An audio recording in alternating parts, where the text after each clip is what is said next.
The scent of aged oak and dried lavender clung to the air inside Evelyn Kingsley's study. An elegant room filled with generations of wine-stained history and a lifetime of secrets.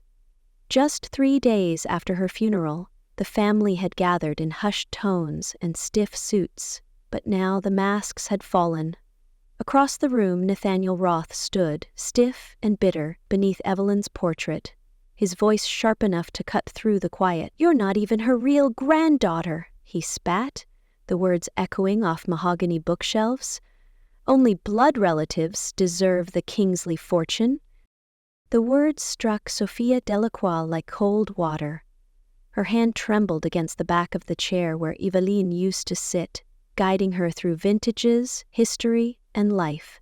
She stared at Nathaniel, the man she had called father for 27 years, unable to reconcile the rage in his face with the man who once read her bedtime stories. Though even those memories felt forced now, filtered through hindsight. "What are you talking about?" she asked, voice barely a whisper. "Don't play innocent," he snapped. "Your mother's little secret isn't so secret anymore. The will won't save you, Sofia. Not when the truth comes out. You were never a real Kingsley." He turned to glare at Evelyn's portrait above the fireplace, shaking his head. "She always had a blind spot for you, but that ends now."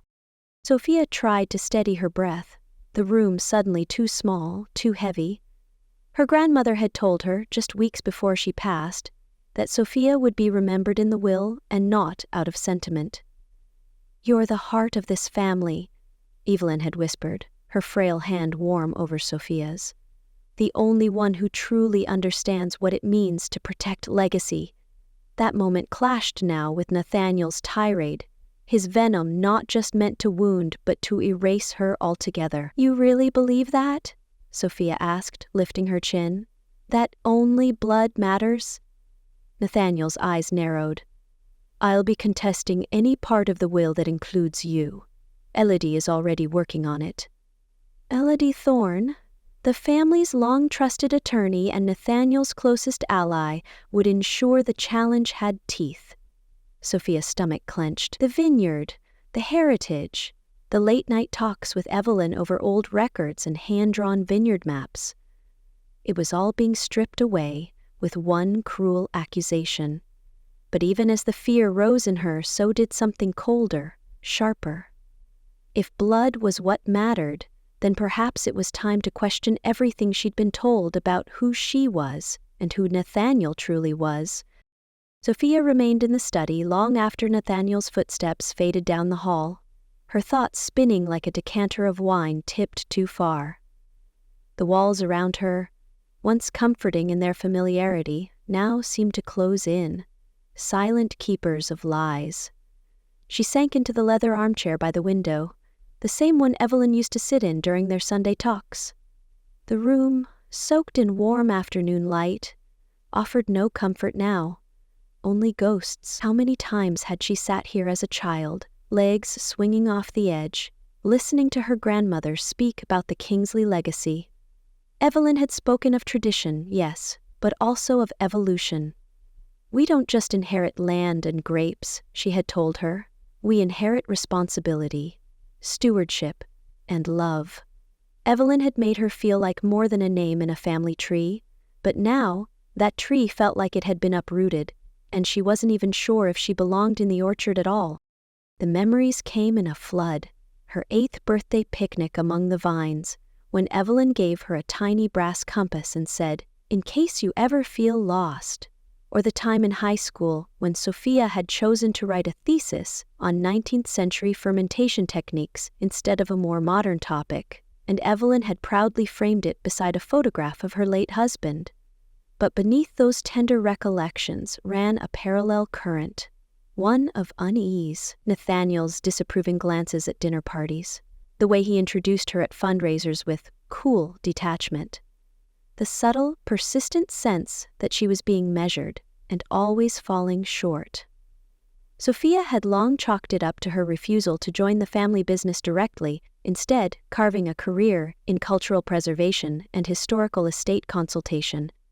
But now she wondered if it had always been something deeper, something he knew. The ache in her chest tightened.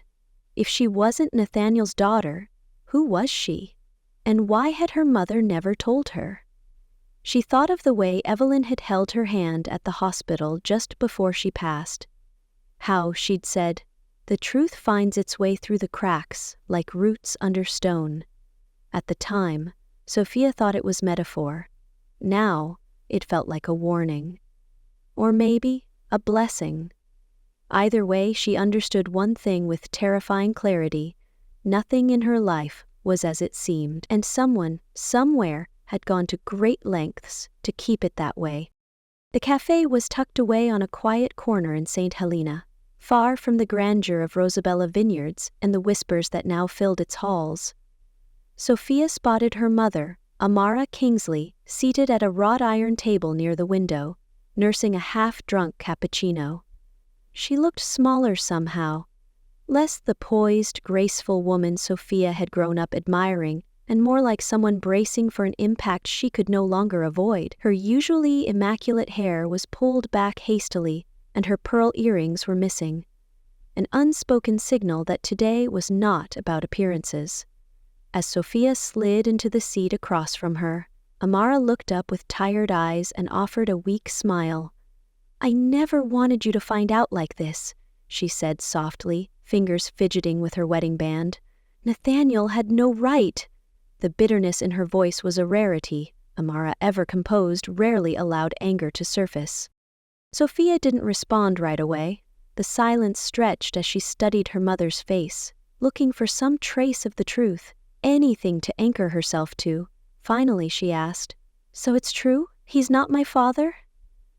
Amara's eyes filled with tears and she gave a small, broken nod. "It's complicated, Sofia, far more than Douglas, than Nathaniel, makes it sound." And then, slowly, piece by piece, she laid out the story that would unravel everything Sofia thought she knew. Before marrying Nathaniel, Amara had fallen in love with Julian Delacroix, Nathaniel's younger cousin. He was brilliant, unconventional, passionate about wine and soil and sky. "We were young," Amara said wistfully, "and I truly believed we were going to build a life together.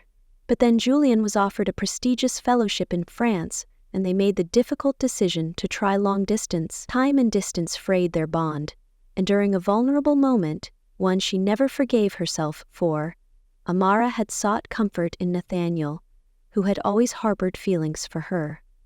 "It was a mistake," she whispered. "I ended it immediately, but then I discovered I was pregnant." Sofia listened, stunned, as her mother explained how she had been certain the child was Julian's. The dates aligned, the final visit home. But Julian, by then, had become engaged abroad, and Amara, confused, afraid, and under pressure from the Kingsleys, accepted Nathaniel's sudden proposal. He offered security, a name, a place in the family. Her voice turned cold. "But I think now he also saw it as a way to secure his own position. The Kingsley Trust favors legitimate heirs. Having a child, especially one everyone believed to be his, was his way in. For decades, the lie had lived between them, sealed behind carefully crafted appearances. I told myself I was protecting you," Amara said, reaching across the table to grasp Sofia's hands.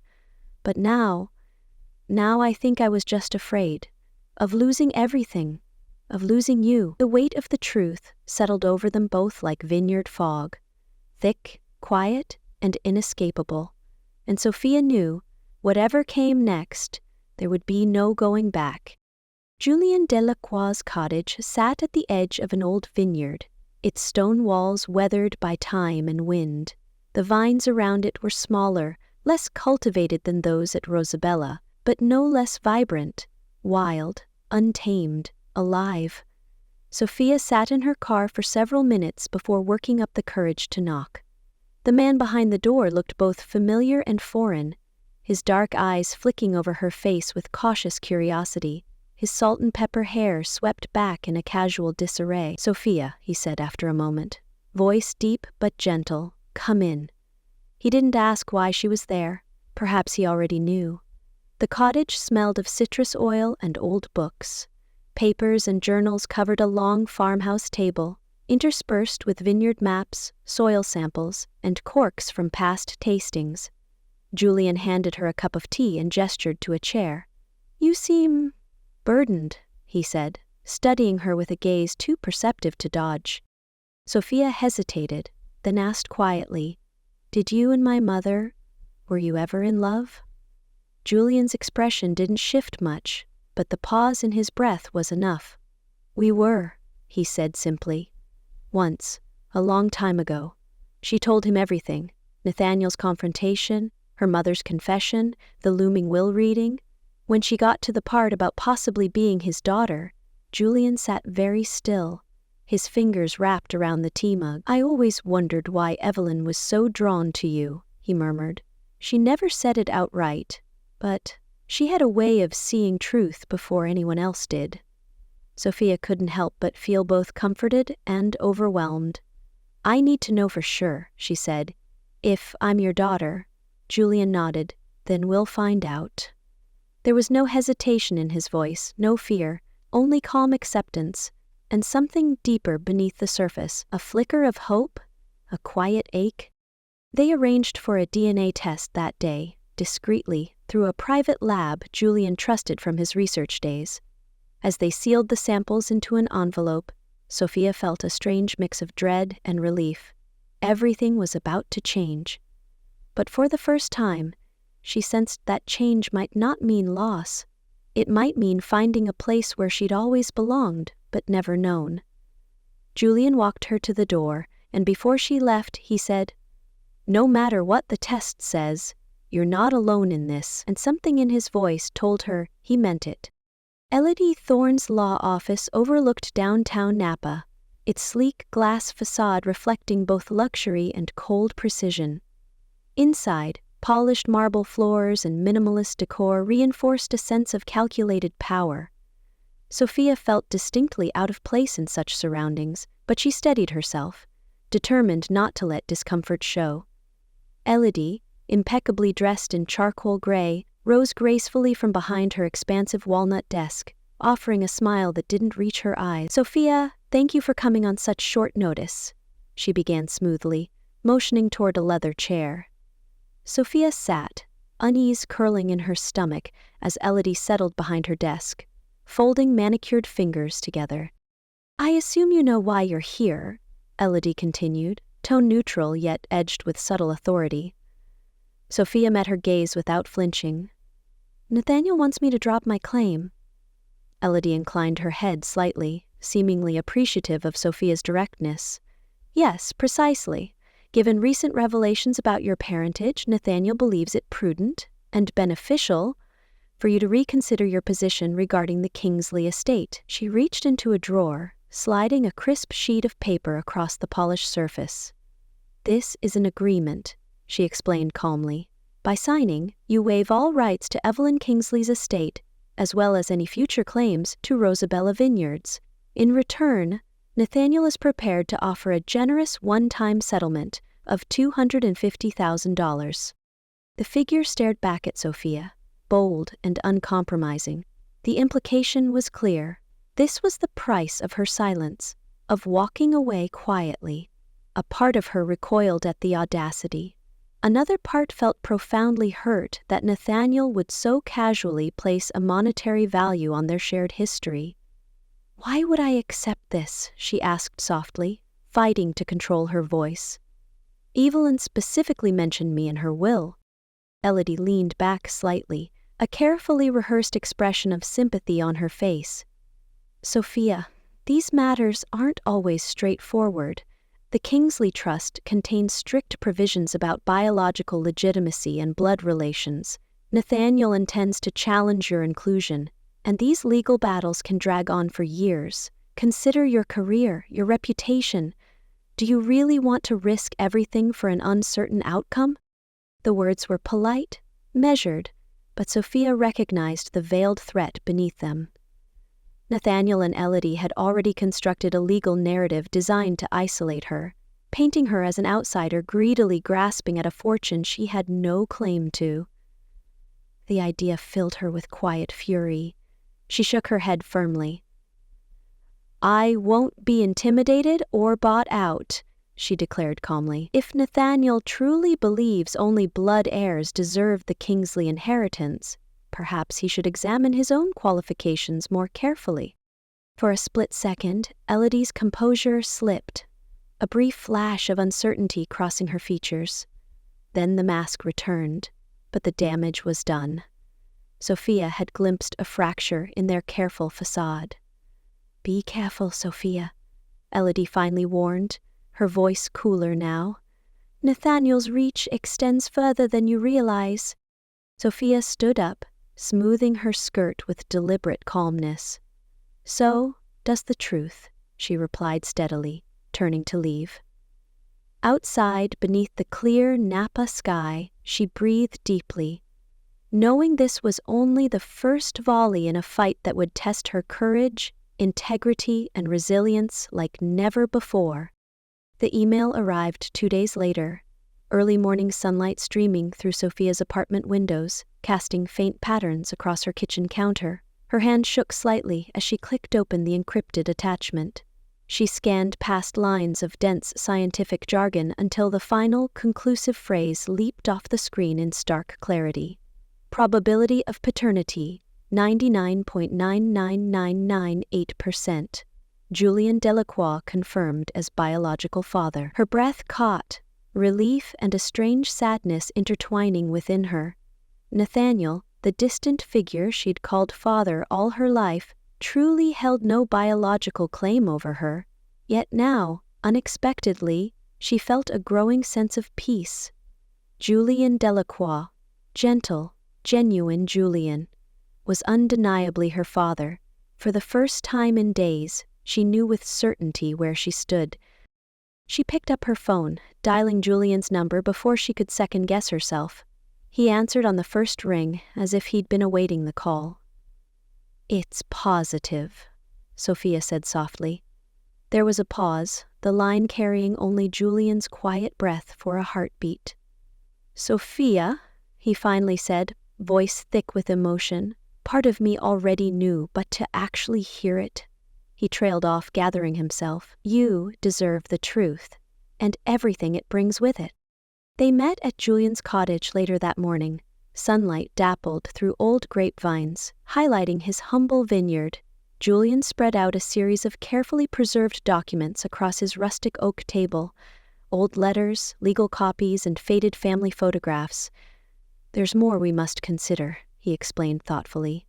"Nathaniel's insistence on bloodline inheritance might inadvertently disqualify himself. Evelyn trusted me with a secret years ago." He paused, tapping gently on a weathered envelope. "Nathaniel was adopted. Evelyn and her late husband couldn't have children at first. Years after adopting Nathaniel, Evelyn unexpectedly became pregnant with me. Nathaniel doesn't know. Yet. But Evelyn certainly did." Sofia absorbed this revelation, the irony nearly overwhelming. Nathaniel's rigid adherence to bloodline rules would undo his very legitimacy within the Kingsley trust. "This changes everything," she murmured. Julian met her gaze, determination lighting his features. "If Nathaniel insists on challenging your heritage at the will reading, he'll expose his own illegitimacy. But we must be strategic. Revealing this too soon could allow him time to counteract. We'll wait until the will reading, let him present his case first, then calmly show everyone the truth." Sofia nodded, suddenly filled with renewed purpose. Armed with undeniable proof and an unexpected ally in Julian, she finally saw a path forward through the tangled vineyard of family secrets. Rosabella's grand dining room was heavy with anticipation, its ornate chandeliers glittering sharply against the tense silence. Sofia arrived early, sitting quietly next to Julian, whose calm, steady presence offered her a sense of quiet strength. Across from them, Nathaniel was flanked by Henri and Jasper, their expressions serious but conflicted, as if uncertain whose side they belonged on. Amara sat close beside Sofia, gently squeezing her daughter's hand beneath the polished mahogany table. At the head stood Elodie Thorne, immaculate in her tailored suit. Official documents spread meticulously in front of her. Clearing her throat, Elodie opened the proceedings with practiced composure. "We have gathered today for the official reading of Evelyn Kingsley's will and to address certain complexities surrounding inheritance eligibility." Her eyes flicked briefly to Sofia, sharp and cold. Nathaniel, seizing the moment, interrupted smoothly, voice laced with rehearsed authority. "Before we begin, there's an urgent matter regarding Sofia's claim," he announced, sliding a sealed envelope across the table toward Elodie. "I've obtained definitive DNA proof that Sofia is not my biological daughter, thereby invalidating her claim to the Kingsley Trust, according to the clearly outlined bloodline provisions." The room erupted in murmurs. Sofia felt all eyes on her, some pitying, others judgmental. She felt a flash of indignation at Nathaniel's smug confidence. Her anger hardened into resolve as she stood up slowly. "I have never hidden the truth," she said clearly, fighting to steady her voice. "I am not Nathaniel Roth's biological daughter, but Evelyn Kingsley's will explicitly includes me by name, not by assumption of parentage." Nathaniel scoffed openly, his eyes blazing with contempt. "Sentimentality doesn't trump legal realities, Sofia. The Trust's guidelines are unambiguous. Bloodline heirs only." He gestured dismissively. "You have no Kingsley blood." Sofia met Julian's steady gaze and felt renewed confidence. "Actually," she announced calmly, "I do." Carefully she produced her own documents, handing them to Elodie. "Julian Delacroix is my biological father. DNA testing proves my direct bloodline through Evelyn's biological son." The silence returned instantly, heavy with shock. Nathaniel's expression twisted from smug satisfaction to stunned disbelief. Henri and Jasper exchanged startled glances. Even Elodie's practiced composure momentarily slipped, eyebrows knitting briefly in confusion before she regained control. She skimmed quickly through Sofia's documents, her brow furrowing as she considered the unexpected twist. Sofia watched Nathaniel closely, noting a flicker of fear in his eyes, a recognition that his carefully orchestrated plan might be slipping through his fingers. Elodie finally spoke, her voice tight but controlled. "This certainly adds complexity. However, the trust explicitly favors heirs through the elder son, Nathaniel. Julian's lineage, while legitimate, does not necessarily supersede Nathaniel's claim." Nathaniel relaxed slightly, arrogance creeping back into his posture. But Sofia remained undaunted. Julian squeezed her shoulder gently, silently signaling patience. They still held a card yet to be played. The truth about Nathaniel himself, his hidden adoption, would wait until the perfect moment, until it could dismantle his claim irrevocably. Just as Nathaniel's triumphant expression began to settle back into place, the heavy oak doors of Rosabella's dining room swung open. A hush fell instantly, attention shifting toward the doorway, where Cecily D'Argent stood calmly, her delicate frame contrasted by an air of unwavering authority. Sofia watched in stunned relief as Evelyn's trusted personal attorney entered, clutching a sealed envelope embossed with the familiar Kingsley crest. Cecily's gaze swept knowingly across the room, finally landing upon Elodie, whose own expression darkened noticeably. "My apologies for being late," Cecily announced gently, yet her voice carried clearly through the tense silence. "Evelyn Kingsley entrusted me with specific instructions regarding today's proceedings, particularly if questions of lineage arose." Nathaniel stiffened visibly, suspicion and anxiety flickering across his carefully maintained facade. Sofia felt her heart quicken, sensing that the balance of power was shifting irreversibly. With practiced efficiency, Cecily opened the envelope, withdrawing an elegant handwritten letter. Her voice steady, resonant with quiet determination, Cecily began to read. "To my family and those gathered. If you're hearing this letter, secrets long hidden have finally surfaced.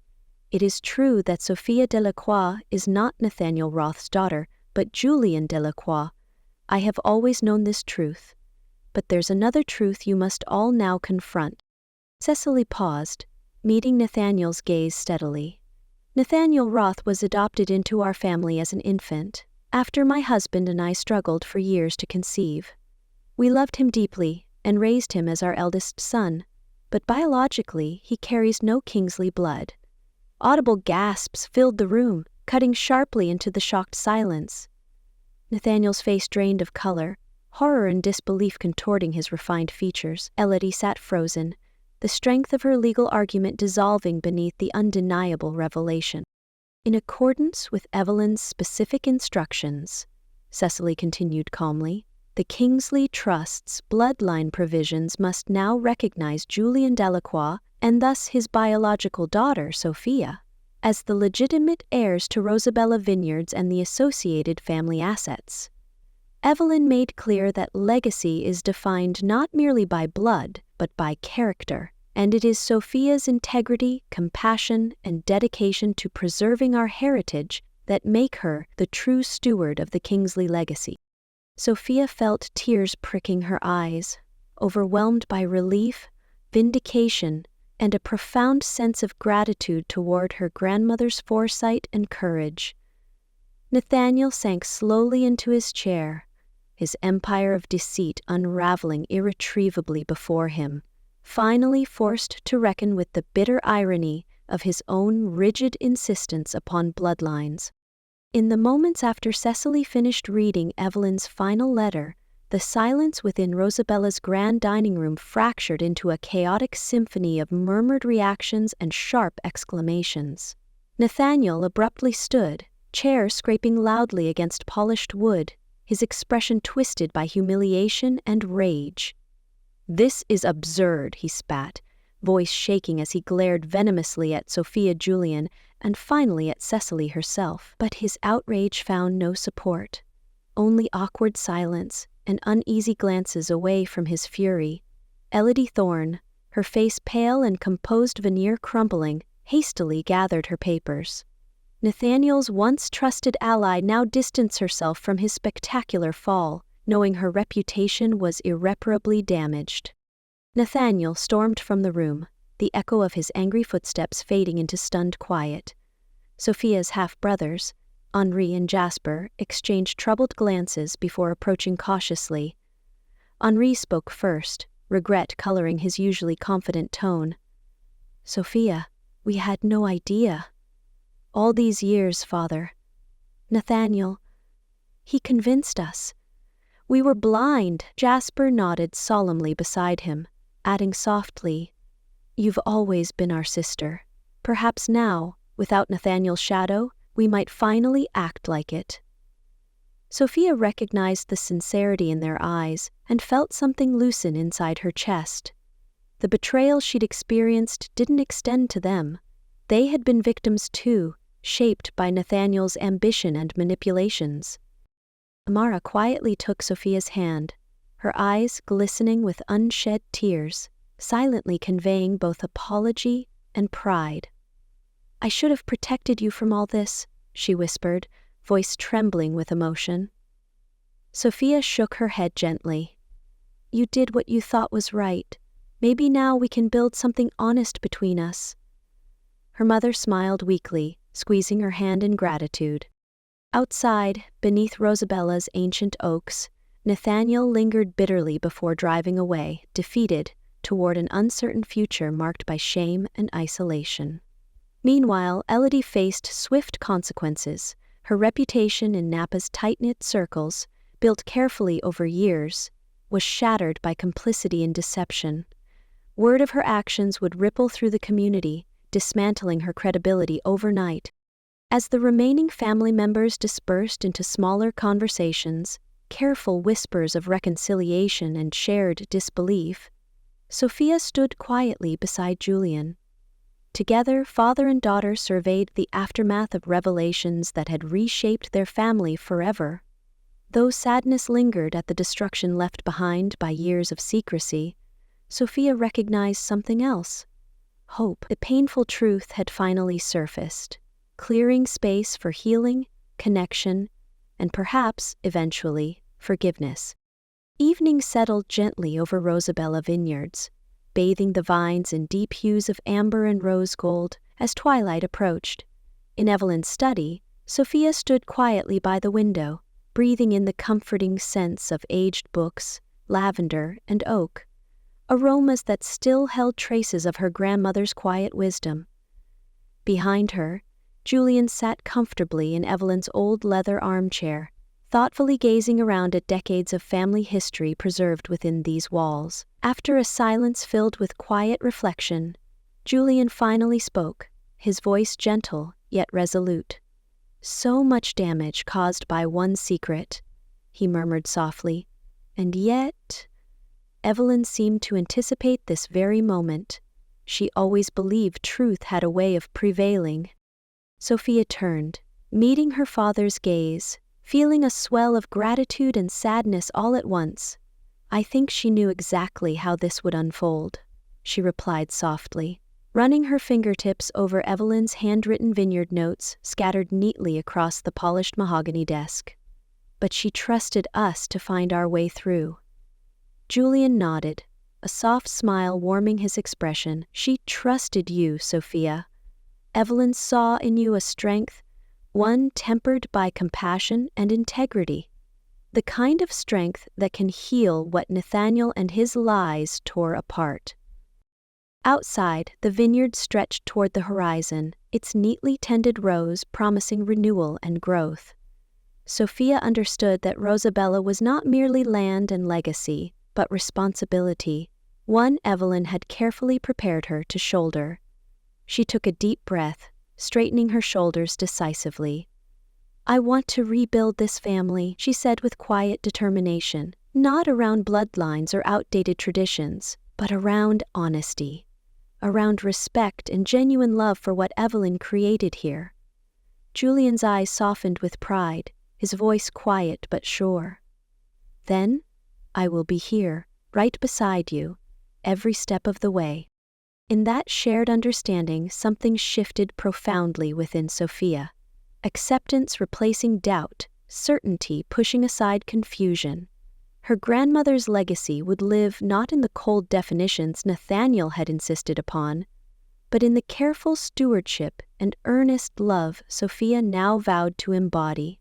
As evening deepened outside, stars slowly appearing above the rolling hills of Napa Valley, Sofia felt Evelyn's quiet presence in the room. It was as if her grandmother herself stood there, guiding Sofia toward a future rooted not merely in heritage, but in authenticity, courage, and heart, the truest inheritance of all. At its heart, the story of Sofia Delacroix and Rosabella Vineyards reminds us of a timeless truth. Integrity and authenticity ultimately prevail over deception and greed. Nathaniel Roth's downfall illustrates how the obsessive pursuit of wealth and status, when built upon lies and manipulation, inevitably leads to self-destruction. Conversely, Sofia's journey exemplifies how strength of character, resilience, and a commitment to uncovering the truth enable us to reclaim our identity, rebuild fractured relationships, and redefine legacy on our own terms. The story also teaches us that true family is defined not merely by bloodlines, but by genuine compassion, acceptance, and love. Evelyn Kingsley's careful planning highlights the power of foresight, wisdom, and quiet courage. Sofia learns that hiding difficult truths, even with the best intentions, only compounds pain and misunderstanding over time. The true path to healing and harmony lies in honesty, transparency, and confronting uncomfortable realities with courage. Ultimately, Sofia's victory is not just in securing her rightful inheritance, but in recognizing that the most valuable legacy one can inherit or pass down is a foundation of trust, love, and truthfulness, an inheritance far richer than wealth alone.